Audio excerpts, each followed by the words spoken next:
தமிழ்நாடு மின் வாரியத்தில் பல ஆண்டுகளாக ஒப்பந்த அடிப்படையில் பணியாற்றும் தொழிலாளர்கள் பணி நிரந்தரம் செய்யப்படுவார்கள் என்று கடந்த 2021ஆம் ஆண்டு நடைபெற்ற சட்டமன்ற தேர்தலின் போது அளித்த தேர்தல் வாக்குறுதியை நிறைவேற்ற திமுக அரசை வலியுறுத்தி தமிழ்நாடு மின் ஊழியர் மத்திய அமைப்பின் சார்பில் மாநிலம் தழுவிய மறியல் போராட்டம் நடைபெற்றது.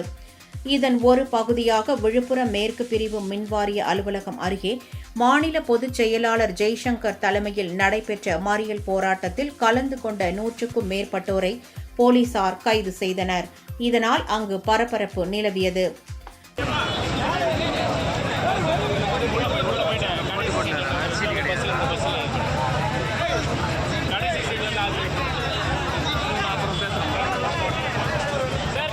இதே கோரிக்கைகளை வலியுறுத்தி தூத்துக்குடியில் தமிழ்நாடு மின் ஊழியர் மத்திய அமைப்பின் மண்டல செயலாளர் ஐயாத்துரை தலைமையில் 100க்கும் மேற்பட்ட ஒப்பந்த தொழிலாளர்கள் தூத்துக்குடி 3ஆம் கேட் மேம்பாலம் அருகே சாலை மறியல் போராட்டத்தில் ஈடுபட்டனர்.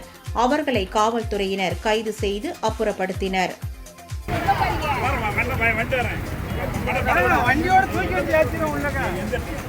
தமிழ்நாடு மின்சார வாரியத்தில் 65,000க்கும் மேற்பட்ட காலி பணியிடங்கள் இருக்கிறது. அந்த காலி பணியிடங்களில் அடிப்படை பதவியான கள உதவியாளர்கள் பணியிடம் 35,000க்கும் மேற்பட்ட பணியிடங்கள் இருக்கிறது. இந்த பணியிடங்களை தமிழ்நாடு மின்சார வாரியத்தில் பணியாற்றக்கூடிய ஒப்பந்த தொழிலாளர்களை கொண்டு அதை நிரப்பிட வேண்டும் என்று தொடர்ச்சியாக வலியுறுத்தி வருகிறோம். திராவிட முன்னேற்ற கழகம் ஆட்சிக்கு வரும்போது தன்னுடைய தேர்தல் அறிக்கையில் ஒப்பந்த ஊழியர்களை அடையாளம் கண்டு நிரந்தரப்படுத்துவோம் என்கிற வாக்குறுதியை வழங்கியிருந்தது. 4 ஆண்டுகள் கழித்த பிறகு இன்னமும் தேர்தல் வாக்குறுதி நிறைவேற்றப்படவில்லை. ஒப்பந்த தொழிலாளர்களை அடையாளம் கண்டு பணி நிரந்தரம் செய்வதற்கான எந்த ஏற்பாடும் இதுவரை இல்லை.